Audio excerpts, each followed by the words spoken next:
I woke up on this Independence Day holiday morning of 2024 with a few thoughts on my mind. I typed them into a Substack article, which I have linked in the description box, but I thought I might release it as a 7-minute short-form bonus podcast in case my thoughts might resonate with you. These are just a few of the things that occupy my mind on July the 4th. Not a condemnation of freedom, but our perception of freedom in this country. A lament of what we have been reduced to, and maybe buried somewhere deep within, a hope that we might one day come to our senses.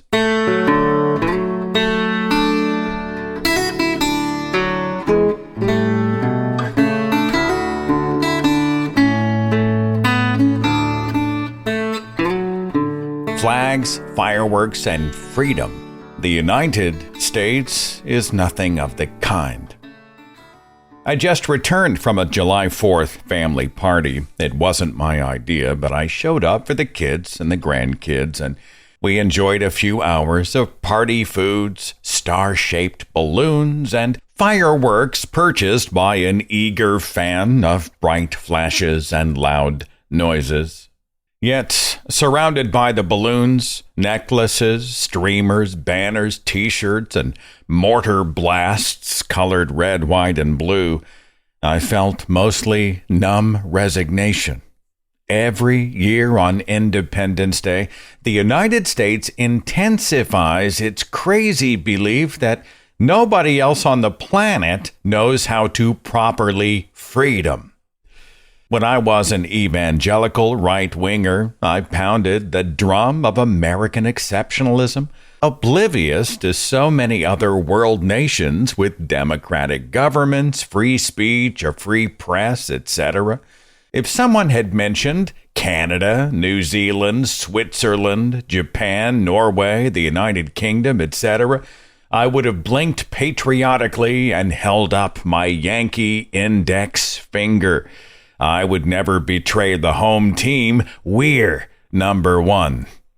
In my 2020 book, Confessions of a Former Fox News Christian, I laid out the embarrassing truth that the United States falls short of other developed countries in almost every social category: cost of living, quality of health care, employment percentages, crime stats, including rape and murder, homelessness, propensity for military conflicts, inflation, life expectancy, and general happiness. We did top the charts in military spending and national pride, which means America is number one at yelling, "We're number one." Today, I am struck by the misty-eyed myopia of my youth. I was a proud American, but proud of what? An accident of birth? Had I examined the metrics and measurements for greatness? Was I a patriot or mere tribalist? There are millions who will spend this holiday getting misty-eyed whenever Lee Greenwood's "Proud to be an American" pours out of the Bluetooth speakers. The lyrics are typical heartland fare. They are sweet but shallow, and I'm proud to be an American where at least I know I'm free. And I won't forget the men who died, who gave that right to me. And I'd gladly stand up next to you and defend her still today, 'cause there ain't no doubt I love this land. God bless the USA. Sentiments like this clumsily insulate themselves from scrutiny by invoking the victims of 20th century world wars, so many of them genuine heroes who battled tyranny with their lives and limbs. Dare to challenge American supremacy, dangerous jingoism, or the whole idea of a global class system, and you've pissed on veterans' graves. It is ironic how easy it is to speak treason in this land of free expression. Beyond the terrifying assault on our actual liberties, I remain disheartened by the cheaply bought supremacy that has long infected the American attitude. Millions remain completely dismissive of the rest of the world. They preach and protest for high walls and phallic weapons.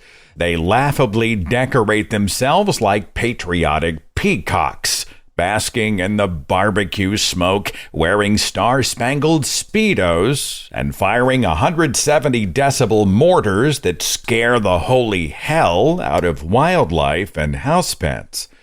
In a country that is anything but united, our Independence Day is mostly another excuse to do what Americans seem to do best.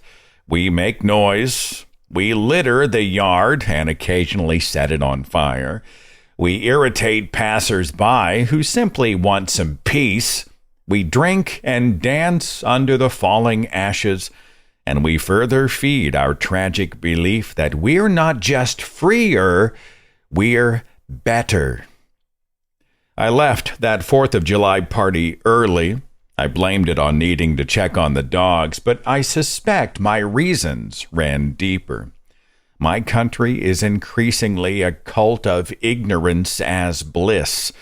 Its citizens are distracted by shiny objects and prey to almost any bigotry it sees on Fox News.